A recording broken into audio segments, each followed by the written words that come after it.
Hello friends, మన candle sticks గురించి first వీడియోలో ఆల్రెడీ నేర్చుకున్నాం. ఒకవేళ మీరు ఆ వీడియో మిస్ అయినట్లయితే ఫస్ట్ ఆ వీడియో చూడండి. ఆ వీడియో బేసిక్ తెలియకపోతే ఈ వీడియో చూసినా కూడా అర్థం కాదు. ఫస్ట్ వీడియోను కింద ఉన్న డిస్క్రిప్షన్లో ఇచ్చాను, ఒకసారి వెళ్ళి చూడండి. ఈ వీడియో క్యాండిల్ స్టిక్ ప్యాటర్న్ గురించి నేర్చుకుందాం. అంటే స్టాక్ మూవ్ అవుతున్నప్పుడు క్యాండిల్ స్టిక్ బట్టి ఇక్కడ నుంచి స్టాక్ పడవచ్చు లేదా పెరగవచ్చు అని మనం అంచనా వేయవచ్చు. వీటి గురించి మీరు నేర్చుకుంటే మీరు ట్రేడింగ్ చేసే సమయంలో చాలా వరకు యూజ్ అవుతాయి. ఈ వీడియోలో కొన్ని క్యాండిల్ స్టిక్స్ ప్యాటర్న్స్ గురించి మనం ఇప్పుడు తెలుసుకుందాం. ఇప్పుడు మనం హ్యామర్ గురించి తెలుసుకుందాం. ఈ హ్యామర్ని bullish reversal candlestick pattern అని కూడా అంటారు. ఎందుకంటే ఈ హ్యామర్ అనేది డౌన్ ట్రెండ్లో బాటంలో కనిపిస్తుంది మరియు అప్ ట్రెండ్లో ప్రైస్ ఎక్కడ స్టార్ట్ అవుతుందో సూచిస్తుంది.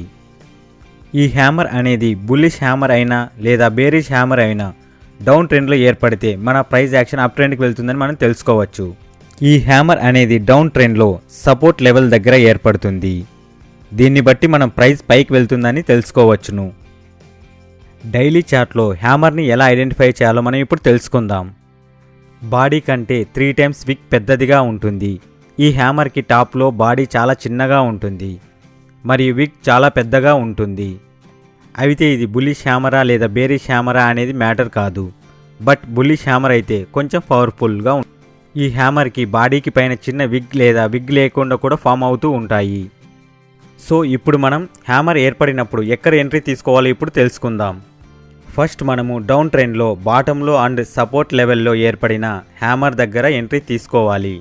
కొన్నిసార్లు ఈ హ్యామర్ అనేది డౌన్ ట్రెండ్లో మిడిల్లో లేదా అప్ ట్రెండ్ టాప్లో కూడా ఏర్పడుతూ ఉంటుంది.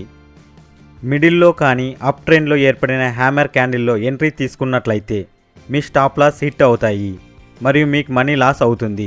సో ఎంట్రీ అనేది మోస్ట్ ఇంపార్టెంట్గా మనం చెప్పవచ్చు.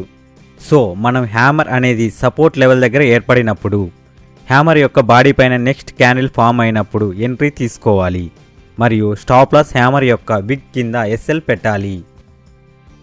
ట్రేడింగ్లో ఎక్కడ ప్రైస్ అప్ ట్రెండ్ వెళ్తుంది, ఎక్కడ డౌన్ ట్రెండ్ వస్తుందా అనేది support level and resistance level దగ్గర తెలుసుకోవచ్చు. సో హ్యామర్ సపోర్ట్ లెవెల్ దగ్గర ఏర్పడితే ప్రైస్ అప్ ట్రెండ్ వెళ్తుందని, అదే హ్యామర్ రెసిస్టెన్స్ లెవెల్ దగ్గర ఏర్పడితే ప్రైస్ డౌన్ ట్రెండ్ వెళ్తుందని తెలుసుకోవచ్చు. సో హ్యామర్ లేదా బుల్లిష్ రివర్సల్ ప్యాటర్న్లో క్యాండిల్ కింద నుంచి పైకి వెళ్తుంది.